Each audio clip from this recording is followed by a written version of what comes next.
Vamos con las catacumbas y las primeras representaciones cristianas.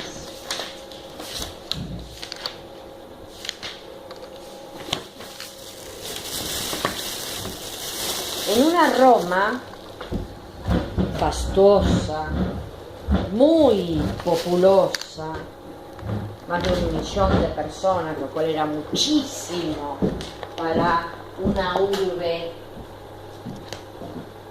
del 100 después de Cristo. Acá tenemos una maqueta que hemos visto en otras ocasiones, pero piensen que en las carreteras aledañas a todo este enjambre de gente, al puerto que es la isla Tiberina, al puerto de Roma, al Circo Máximo, a las termas, a el Panteón de Agripa, todas estas construcciones, allá ¿cómo se llama eso? El Coliseo. Muy bien. Acá nos acercamos, puentes, caminos, acueductos. Acá tenemos un puente y acueducto. Por la vía Apia, que son las principales carreteras,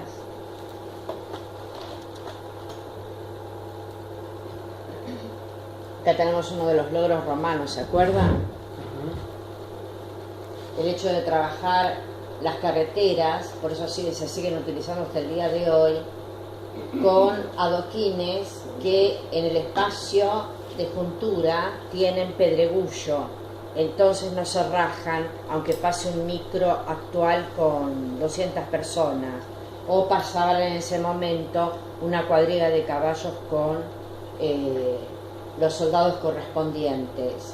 En torno a estas carreteras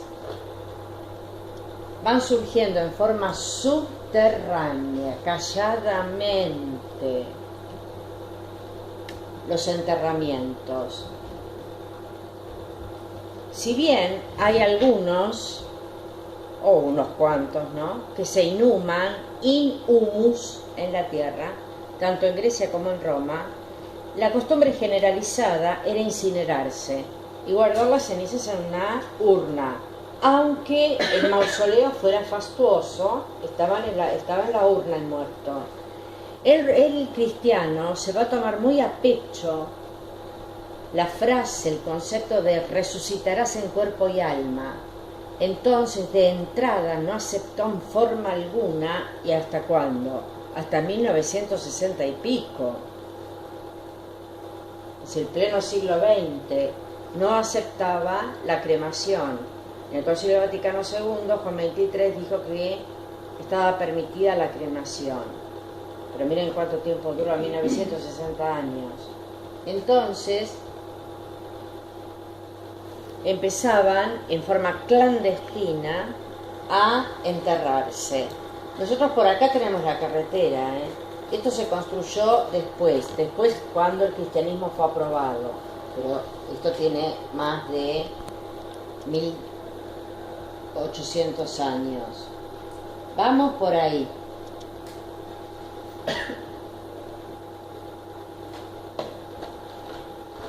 Si no vamos con guía no volvemos nunca más. Esta es una sola catacumba, la catacumba de Domitila. Tiene 117 kilómetros de largo y 114.000 tumbas. Una catacumba es. Desde Siria, desde Antioquía a Hispania, todo el Imperio Romano hay catacumbas.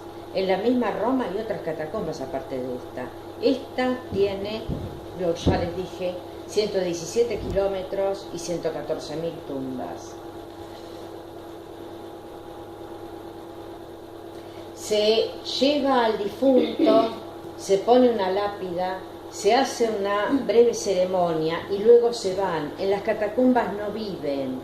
A veces hay algunas películas que hacen recreaciones en donde aparece un grupito ahí viviendo. No, es como si nosotros vamos a hacer un picnic a la Chacarita. No. Ay, vos grabás y después me subís a YouTube. Sos famosa ya. Ahora me acuerdo.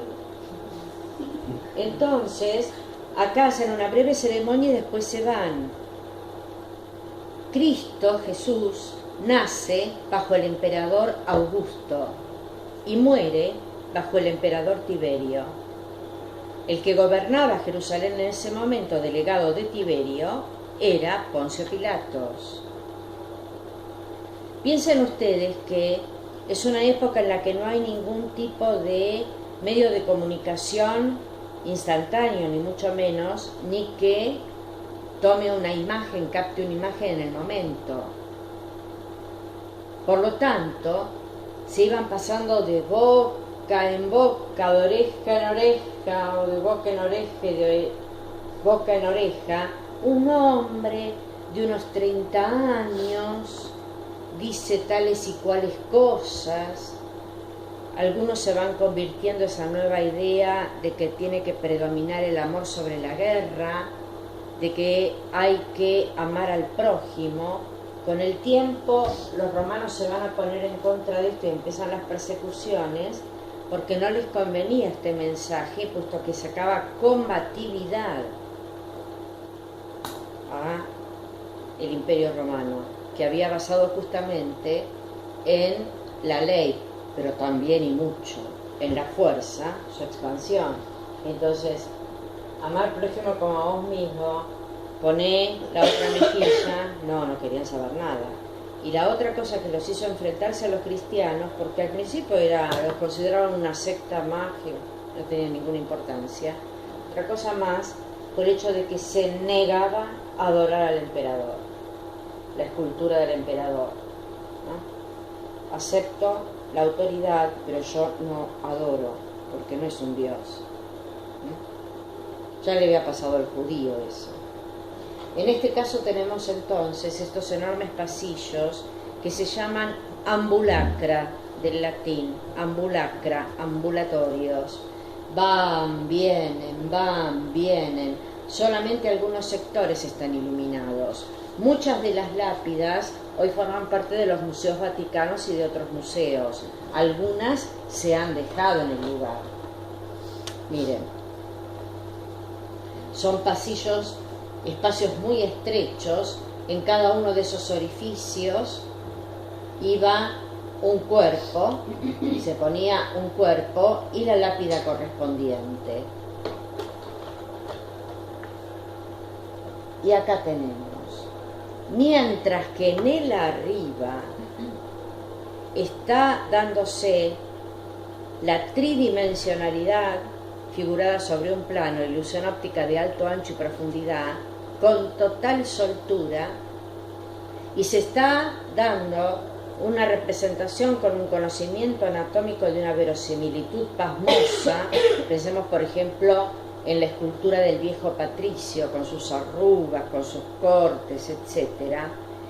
El cristiano va a empezar a ver, y es el que vive entre aquellas cosas que acabo de decir, una búsqueda de la planimetría y de la bidimensionalidad, típico de movimientos teocéntricos. Planimetría corporal, no te distraigas en la observación de un cuerpo realizado de manera anatómicamente verosímil. No te distraigas. El mensaje va por detrás del cuerpo que aparece. La imagen es tomada como una piedra para saltar el charco e ir más allá, es decir, como un símbolo, representación material de una idea. Y la bidimensionalidad, porque si se considera que Dios está en todas partes y a la vez, el concepto teológico, la palabra teológica que define esta propiedad divina es ubicuo. U, B larga, I, C, U, O. Está en todas partes a la vez y en el mismo momento.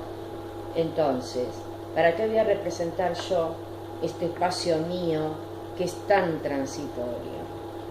Entonces, fíjense que acá aparece la figura chata y pegada contra el fondo. Muy bien, tiene una rusticidad evidente, porque no era una cuestión de que me voy a poner a ver el contraste y el claroscuro. Estoy en un lugar en que al salir, si me ve, me juego la cabeza. Entonces rápida es la ejecución. pero también están estas características que les acabo de mencionar. En el arriba se está dando las esculturas de los emperadores en pie, Trajano, etc. Y en el abajo, el símbolo. ¿Qué aparece acá?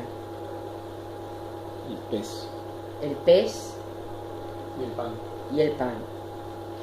El pez, sí, refiere al milagro de los peces y de los panes.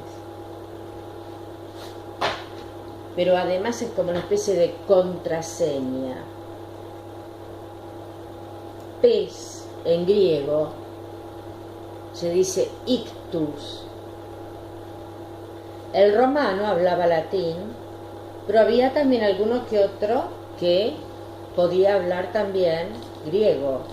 Entonces pongan por caso, en un grupito como estamos nosotros acá, uno dice ictus y el resto entendemos y sabemos que está diciendo pez o pescado. Si hay un cristiano, sabe que está diciendo Jesús Christus. I-C-T-H-U-S.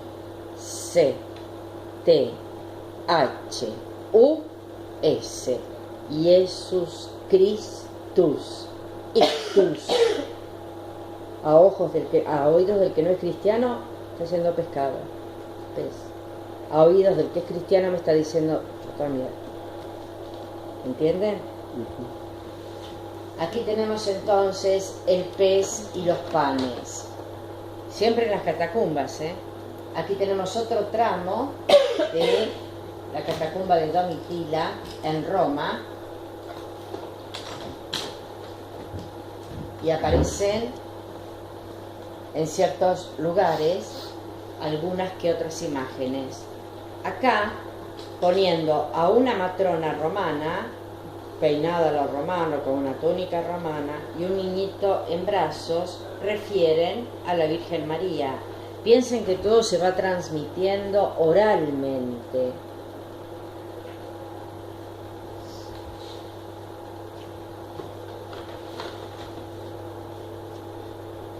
¿Se imaginan cuando se apagan las luces?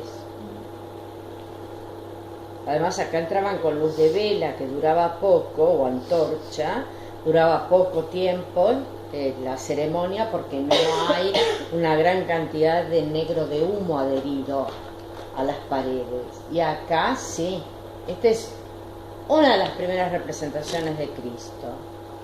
El Cristo que nosotros estamos habituados a ver, de cabello largo, barba larga, etc., surgió recién en el 500 después de Cristo.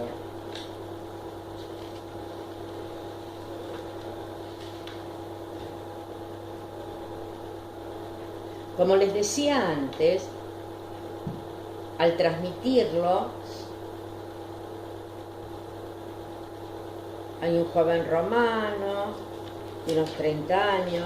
El romano se rasuraba porque consideraba que la barba era una costumbre griega deleznable, así que se rasuraba. Recién en el año 120 después de Cristo el emperador Adriano se dejó la barba, se rasuraba, se dejaba una corta patilla, sandalias y túnica.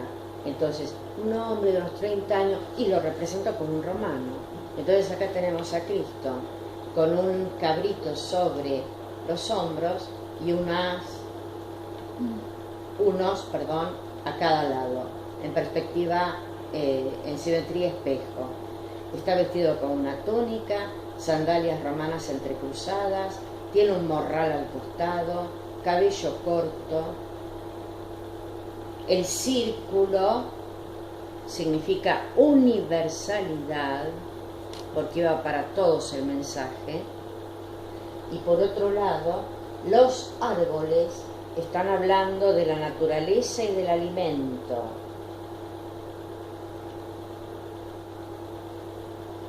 Los pájaros de los profetas que anunciaron un día la venida de Cristo. Y los cabritos o ovejas, mejor dicho, representan el alma que Cristo va a buscar. Nosotros vimos el año pasado una escultura griega que se llama el Moscóforo, de la Grecia arcaica, que parecía un joven con un becerro sobre los hombros. Ese tipo de representación sirvió de inspiración para generar la imagen de Cristo buen pastor. Después, con el tiempo, cuando aparezcan dos ovejas en forma totalmente simétrica, significan la iglesia. Y son más todos los creyentes. Aquí vemos en la catacumba se ha dejado en el lugar una de las lápidas. En esta lápida de mármol observamos el pez, que ya sabemos lo que significa, y el ancla, también símbolo cristiano. Y en esta otra, porque hay partes de las catacumbas, fíjense ustedes como siempre las clases sociales se representan en todas partes, independientemente incluso de una religión que predicaba la igualdad entre los seres humanos. Hay algunas partes dentro de la catacumba que se nota un cierto cuidado arquitectónico mayor. Significa que esa familia que se había convertido al cristianismo tenía un poder social y económico. Acá, esto mismo está dentro de la catacumba. Fíjense ustedes que todo este sector, por acá pasa el pasillo, está reservado a esta familia. Acá hay un sarcófago, acá hay otro. Y miren qué reciente es la religión y cuántas dudas genera. Que hay certeza, pero también hay duda, que estos dos hermanos se hicieron enterrar en la catacumba, por lo tanto son cristianos, pero por las dudas pusieron toda una serie de esculturas de Palas Atenea, Hércules, etcétera, como a ver si todavía la verdad era del otro lado estaba, ¿eh?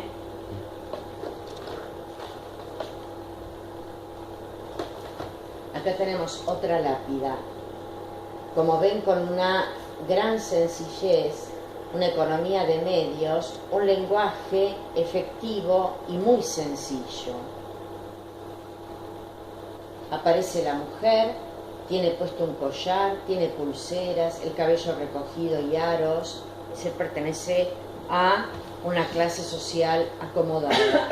Levanta las manos y muestra las palmas, indicando que no tiene nada que esconder a Dios. Y al lado hay dos palomas que refieren al Espíritu Santo sobre ramas. Lenguaje simbólico. Y aquí una escultura. En esta escultura, Cristo buen pastor, así lo denominamos porque lleva una oveja sobre los hombros, aparece representado como un joven romano, rasurado, morral, túnica, sandalias. Tiene volumetría y acá también es un sector de las catacumbas de una familia muy acomodada. Fíjense ustedes lo que son las lápidas, ¿ven? En mármol. Y además pidieron una escultura para tener allí en su sector. Aquí tenemos, acá abajo está el cuerpo y arriba, en un arco de medio punto, ¿qué tema les parece que es? La última cena. La última cena. Ya vemos cómo se va implementando poco a poco la perspectiva jerárquica. Cristo sigue imberbe. Para destacarlo hay dos personas por detrás que sostienen como una especie de cortina verde y los discípulos se van acomodando según el marco. ¿Se dan cuenta? En una postura antropocéntrica grecolatina, el marco se acomoda a la figura humana. Acá la figura humana está como punto de partida para saltar al mensaje. ¿Cuál? Seguidores de Jesús, los discípulos. No hay retrato. Cuando en el arriba el retrato era cotidiano.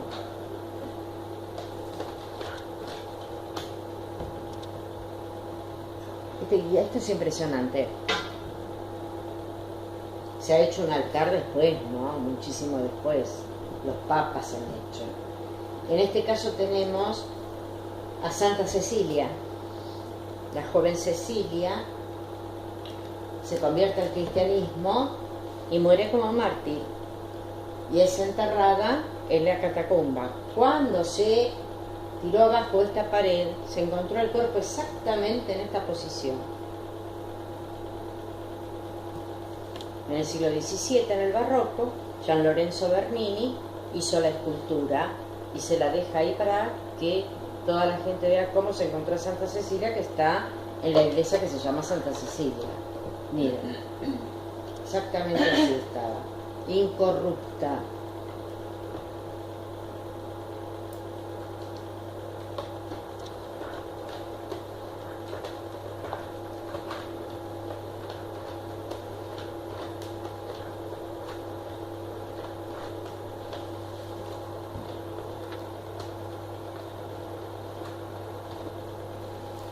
Otra escultura con Cristo como buen pastor.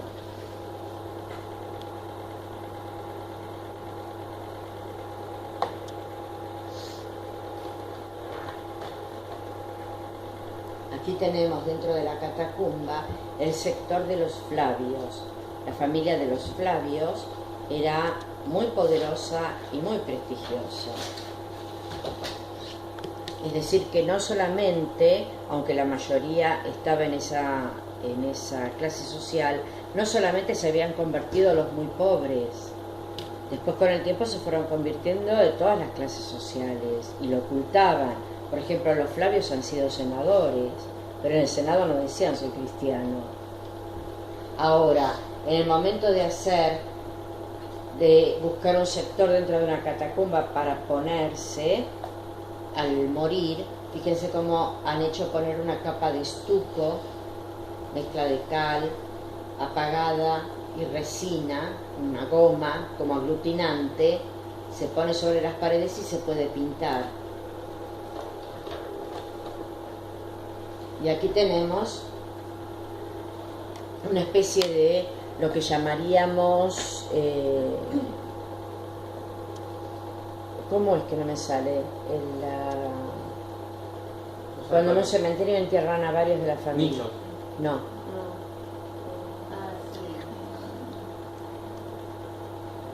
Como una bóveda familiar. Entonces acá tenemos para un féretro, para otro féretro. Acá tenemos una especie de imitación de mesa hecha en material, como la representación de la mesa de la última cena, y lugares para los distintos y sucesivos integrantes de esa familia que vayan muriendo. Es como un mausoleo. Eso, exacto. Aquí tienen el féretro que está acá,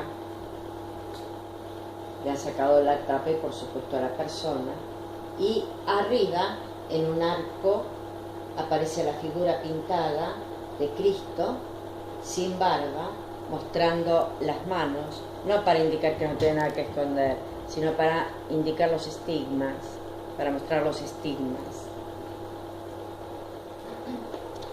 Ya empieza a alterarse dentro del mismo cuerpo el tamaño.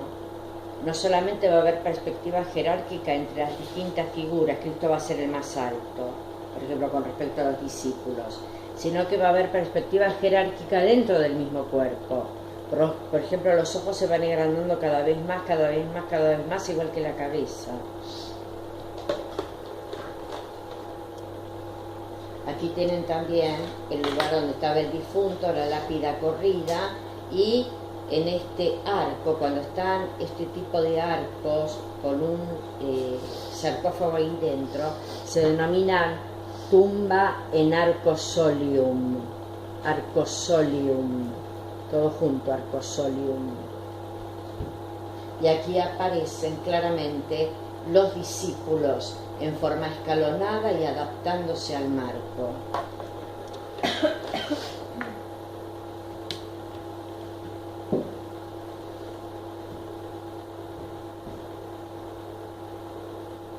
Otro sector de la catacumba destinado a una familia. Acá hay un sarcófago, se ha sacado, había un difunto, quedó solamente esta parte de la tapa, acá otro.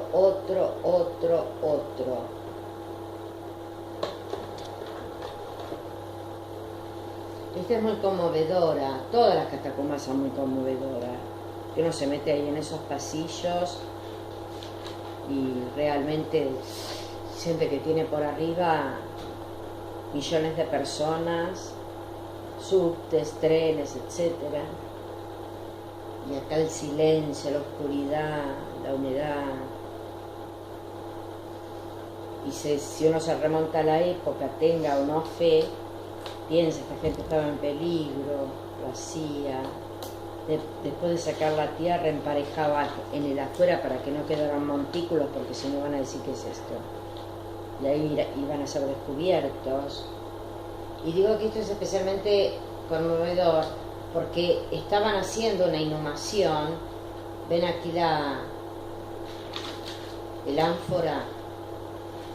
Generalmente se ponían aceites sobre el cuerpo después de haberlo lavado, sobre el cuerpo del difunto. Y acá ha habido alguna denuncia o algo y salieron todos huyendo. Y quedó, miren, ahí el recipiente con el que estaban ungiendo al muerto. Esto es dentro de una casa, es el baptisterio. Algunas casas tenían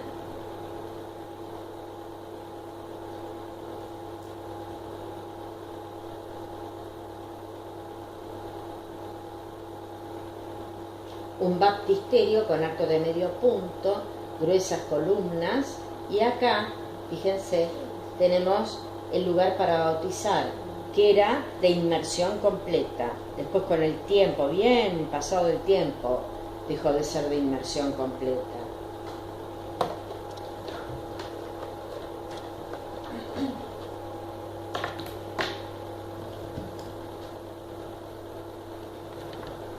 Esta es la cabeza de una enorme escultura del emperador Constantino.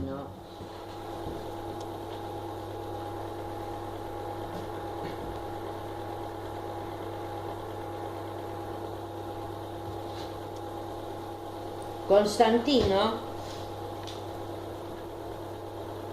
es hijo de una romana, Helena. Helena va a Jerusalén y vuelve convertida al cristianismo. Y empieza a hablarle a su hijo acerca de esta nueva creencia.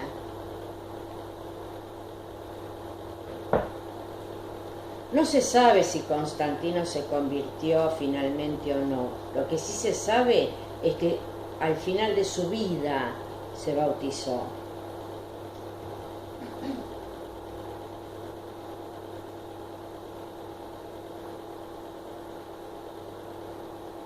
Hay parte de historia y parte así de relato que se vincula más con lo legendario. Constantino en ese momento tenía que luchar con un contrincante con el que se jugaba la corona, Magencio. Después se va a representar este tema durante toda la Edad Media, en el arte bizantino, etc. El enfrentamiento entre Constantino y Magencio. Y la noche anterior, él lo va a contar después, soñó que una figura alada se le acercaba y le decía: con este símbolo vencerás. Y agarraba la espada. Algunos dicen que directamente le mostraba la cruz, ¿no? Yo pienso que sería una espada de que le mostraba el mango. Posiblemente él haya soñado también con una Nike, una victoria alada. Pero después todo se fue transmutando en una figura angélica, un ángel, que le daba el signo de la cruz y que le decía: con este signo vencerás. La cuestión es que Constantino, se despierta comienza la feroz lucha, el enfrentamiento terrible, y efectivamente Constantino gana. Magencio era muy poderoso, pero gana Constantino.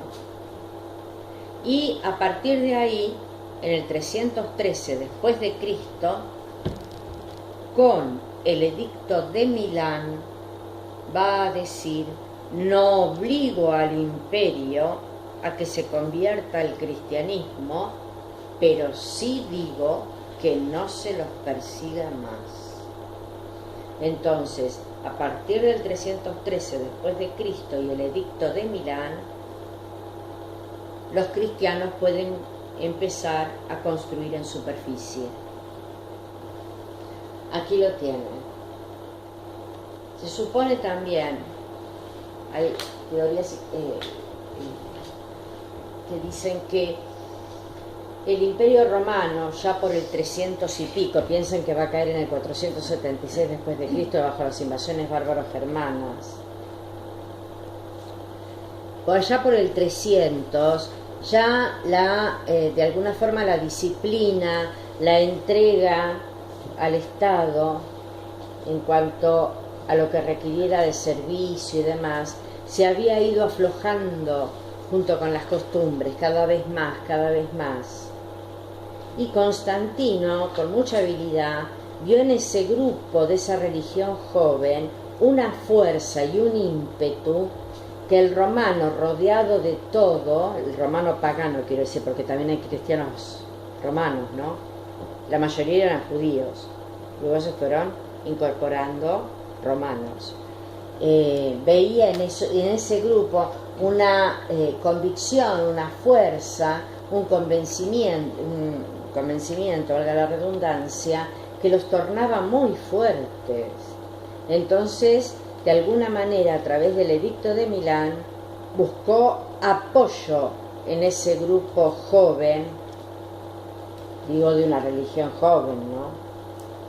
Que en ese momento tenía 200 años, frente a un judaísmo que tenía 5000, frente a la mitología griega, la religión pagana, que tenía 1500 años, era una creencia joven. Este es el arco de Constantino, es el arco de triunfo más grande que hay.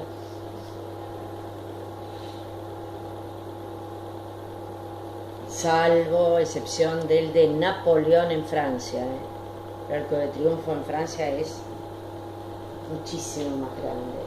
Y este arco de triunfo, según la costumbre romana, Constantino lo hace erigir para conmemorar el triunfo sobre Magencio.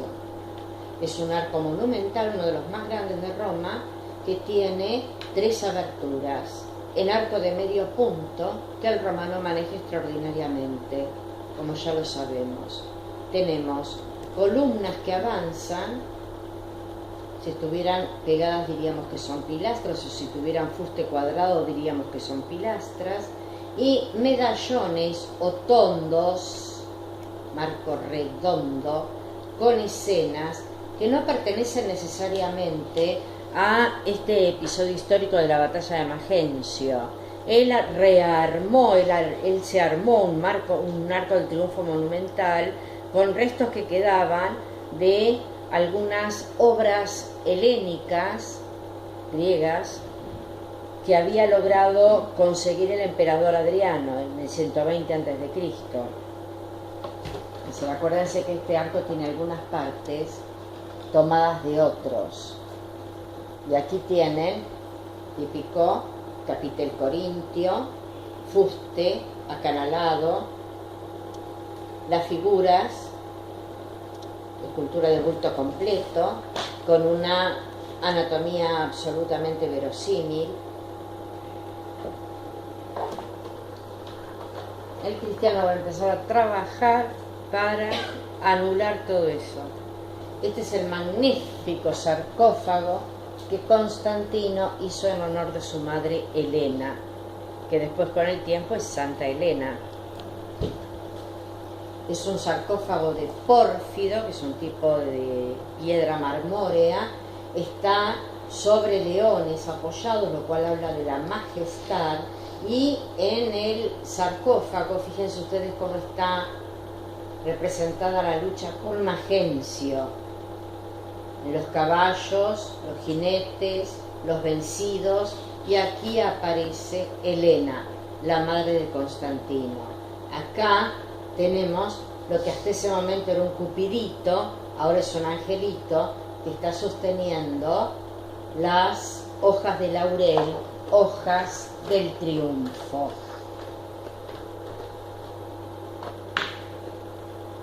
Para la época de Constantino tenemos esta cantidad de cristianos.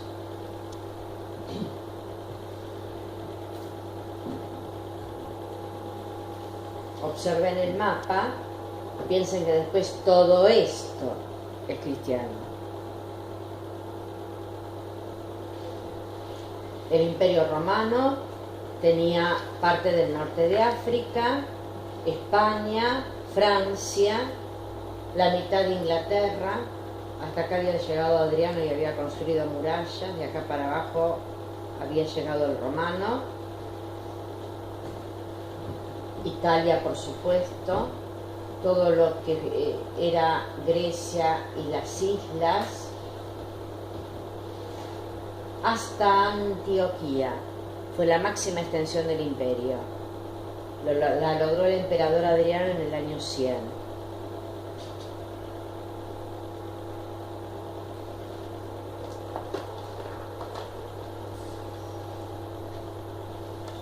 Aquí traje este sarcófago en alguna medida para comparar, teniendo en cuenta ese concepto o ese convencimiento que tengo de que el arte es una especie de termómetro de la realidad, que siempre hay un artista que testimonia, antes que nadie, para dónde van los vientos de su realidad. Aquí tenemos un sarcófago romano en el que observamos representaciones mitológicas y hay un magnífico trabajo de relieve, de alto relieve, bajo relieve, magnífica anatomía femenina, masculina, infantil. Pero fíjense ustedes que hay como una sensación de caos. Piensen que ahí adentro hay un difunto, esta es la tapa. No está en una catacumba, esto es en la arriba. Fíjense, acá tenemos esta persona recostada, acá esta otra, como cerrando la composición, y se trata de el mito de Orfeo. Miren en cambio un sarcófago cristiano. De él arriba también, porque ya el cristianismo no se lo persigue. Este es el sarcófago de Junius Bassus. Y miren cómo acá aparecen ordenadamente, separadas por columnas, representaciones de distintos momentos de la vida de Cristo. Abajo, la razón teológica por la que un día él tuvo que nacer, y entonces ponen un árbol, Adán y Eva. Acá, por ejemplo, el momento en el que va a entrar a Jerusalén.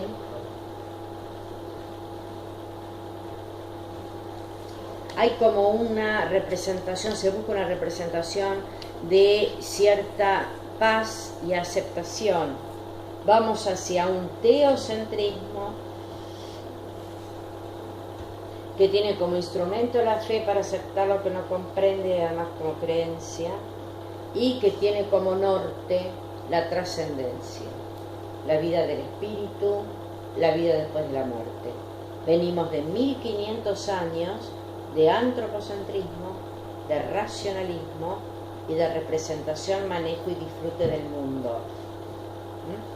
Ahora vamos a tener otros 1200 años de teocentrismo, trascendencia, fe, hasta que aparezca el renacimiento, que va a decir la rinascità de la antiquitas, el renacer de la antigüedad grecolatina, sin perder la fe. Y aunque la temática sea religiosa, la postura es totalmente antropocéntrica. Piensan en la Capilla Sixtina.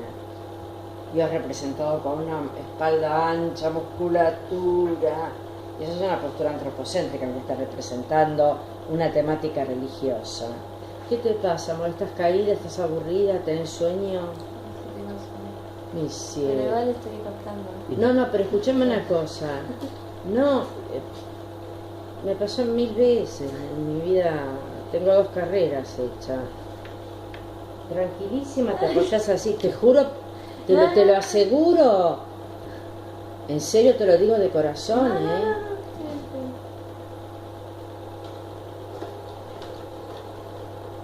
No hay nada como en un momento bajar la cabeza, cerrar los ojos, o no. Cuando uno siente que no puede más. Caray, si lo sabré. No, en serio. Que Sofía, si yo sé que es aplicada, Fíjense ustedes, en esta iglesia, la Basílica de San Pablo Extramuros, se llama Extramuros porque está fuera de las murallas de Roma. La hizo hacer Constantino. Yo antes pensaba que las primeras iglesias cristianas debían ser enormemente rústicas, humildes. No, en absoluto. ¿Por qué? Porque cuando Constantino, con el edicto de Milán, les permite construir en superficie, va a poner al servicio del cristianismo todos los logros arquitectónicos que había logrado Roma.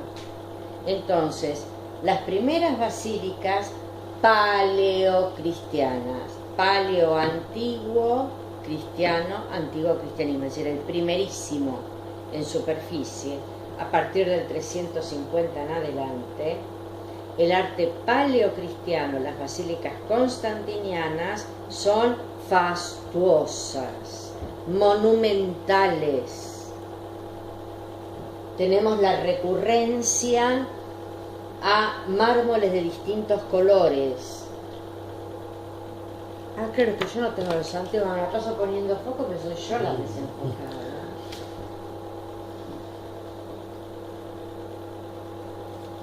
Fíjense en esta construcción. Acá tenemos una escultura de San Pablo, representado con la espada. Allá por el año 70 se calcula que Pedro y Pablo se encontraron en Roma. Pedro venía, claro, a predicar, Pablo también.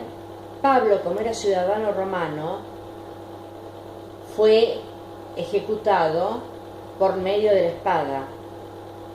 Pedro, como no es un ciudadano romano, fue crucificado cabeza abajo. Fue crucificado. Una muerte ignominiosa era. Después se transformó en símbolo de la muerte de Jesús. Y él pidió ser crucificado cabeza abajo porque no podía recuperarse de la culpa que sentía por haber negado a Cristo 3 veces en el momento en que a Cristo lo apresan. Gente que decía, este estaba con el Nazareno, y Pedro decía, no lo conozco, no sé quién es. Entonces, esa culpa lo acompañó hasta su muerte. Aquí San Pablo aparece representado con la espada.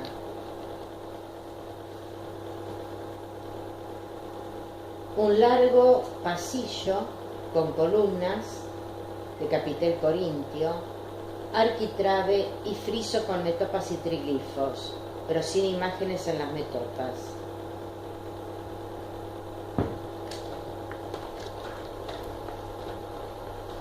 San Pablo Extramuros. Miren una persona al lado de la columna. ¿Ven que es absolutamente monumental? Acá tenemos mármoles cálidos, ocres, naranjas, marrones, mármoles verdes, mármoles blancos, y acá, en esta transición entre la entrada y el recinto propiamente dicho de la iglesia, en este pasaje o atrio, ¿qué tipo de techo tenemos? Policromado. ¿Cómo se llama esto? Campanella. tenía nave. ¿Qué hay cuadraditos? Sí, Esos que son así como decrecientes. sí. Ca, casetones. Casetones. Casetones. Típica cobertura romana de los techos. Acá tenemos un frontón que está marcando la entrada principal. Como el panteón, como la bóveda esa de Bien. que tiene la linterna, no me acuerdo el nombre. Panteón. Ah, claro, la Ahí lo bóveda. dijo Juan. Muy bien, El cantón de Agripa. el panteón de... ¿Ven las dimensiones? Aquí tienen un gran grupo de gente y fíjense que llegan a la mitad del pedestal de la escultura de Pablo. Allá en la puerta se ha puesto una cruz dorada, se la agregó después, cuando ya no se consideraba la muerte de los delincuentes, la muerte ignominiosa.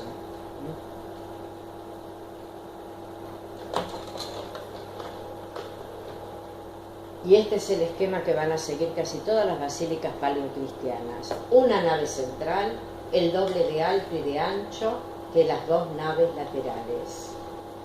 Techo a dos aguas.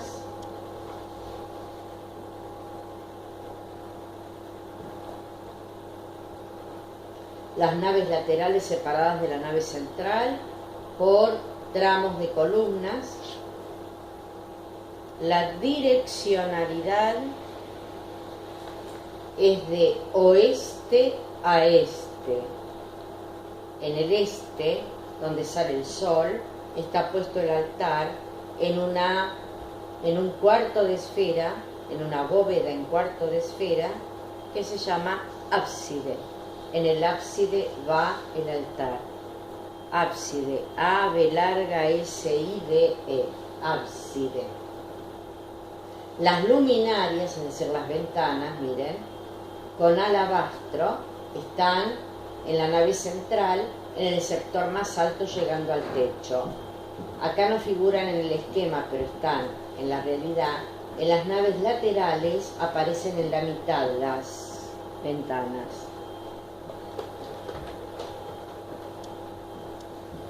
¿Ven que tenemos el esquema que les mostré de afuera? Vamos a entrar. Es maravillosa. Todo mármol, fuste liso, capitel corintio, arcos, el doble de alto y de ancho que la nave lateral. Luminarias con alabastro en la parte superior, luminarias con alabastro en la parte media de las naves laterales. Bóveda en cuarto de esfera, siempre orientada al este, ábside con el altar. Techos con casetones dorados. El dorado, cantarle a la majestad divina. Este Cristo barbado que aparece acá y este otro de acá se lo pusieron después, porque el primer Cristo barbado aparece en Ravenna, en el 500.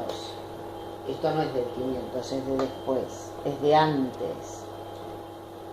Fíjense aquí los casetones. Esto podría estar perfectamente en el Panteón de Agripa o en un palacio de un romano. Los pisos también son de mármol. Y todo esto que ven aquí es todo mármol. Mármoles de distintos colores que crean una arquitectura pictórica que va orientada a conmover la emoción y el alma del que mira. En Roma tenemos esta otra iglesia paleocristiana, constantiniana, Santa María in Cosmedin.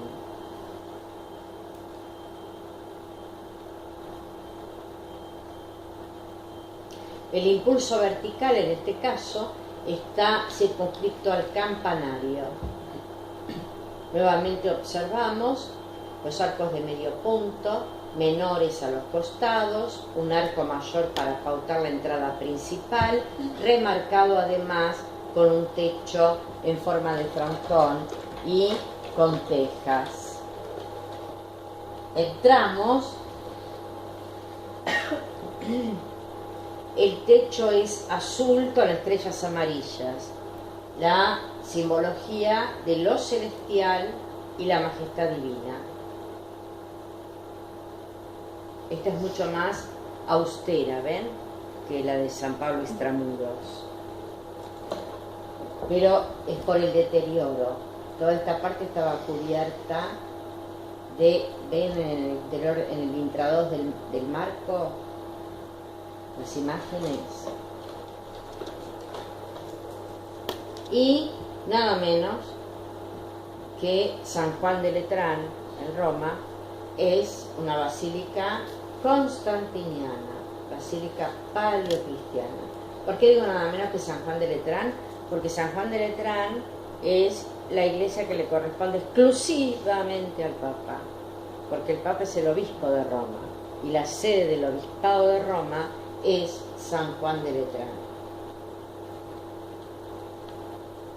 Aquí tenemos frontón, pilastras, fuste cuadrado y adosado al muro,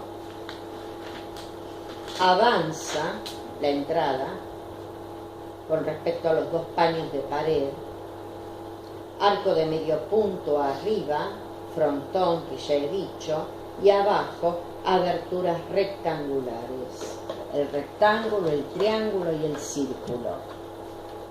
En el interior de San Juan de Letrán tenemos también techos con casetones. Toda esta parte no sale, pero es el mismo techo que acá. Fíjense que aquí tenemos una nave, apenas vemos por las luces, ¿no? Una nave que en el último tercio atraviesa la nave central. Aquí se forma lo que llamamos transepto, con S, transepto, que genera la forma de cruz latina, que es la preferida de Occidente. Mírenme. En el último tercio el transepto, aunque acá haya 3 o 4 o 5 naves. La planta preferida por Oriente, por el cristianismo de Oriente, va a ser la planta de cruz griega, los dos brazos iguales, y en el cruce de los dos brazos, cúpula.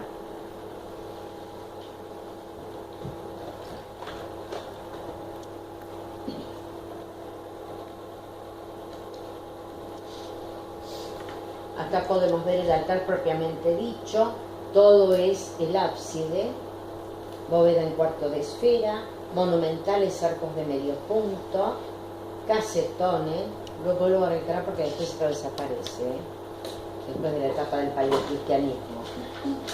Y acá tenemos un baldaquino o dosel, trabajado magníficamente con formas metálicas, no es de la época, es posterior. Y esto sí es de la época, está dentro de San Juan de Letrán, es la parte del baptisterio. Conserva la fuente interior para inmersión completa y en el centro una pila bautismal. Bautismo por inmersión completa.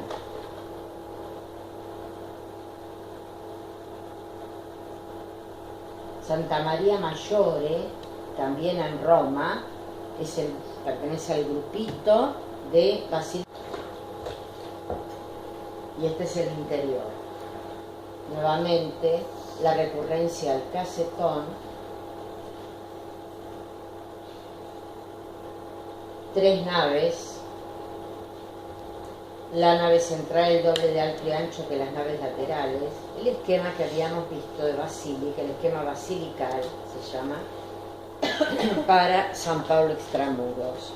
Fíjense que la basílica había sido una construcción que habían creado los romanos. Por ejemplo, Magencio, aquel que salió vencido del encuentro con Constantino, tiene en Roma la llamada Basílica de Magencio.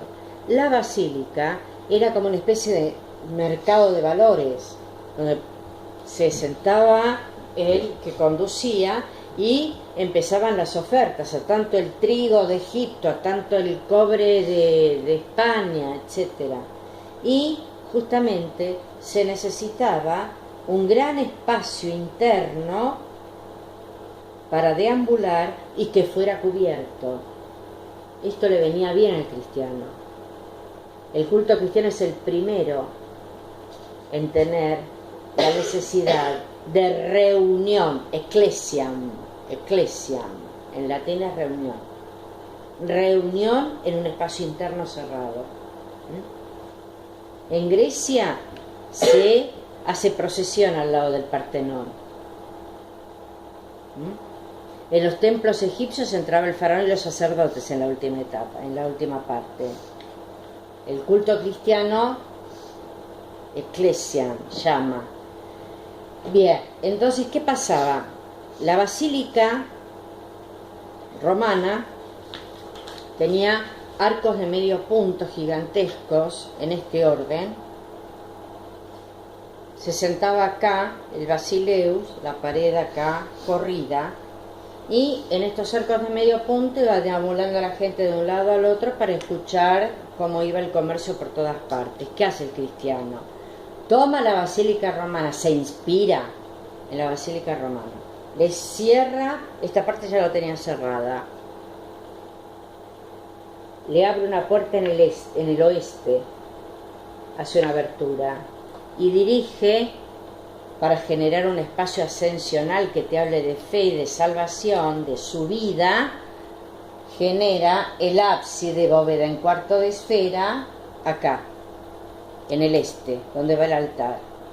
La bóveda en cuarto de esfera en la basílica romana, bolsa de comercio, estaba en un costado.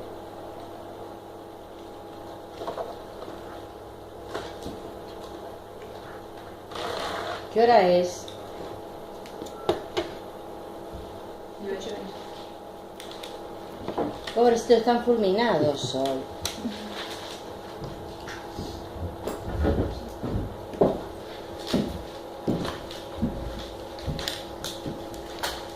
No se queden con dudas, ¿eh?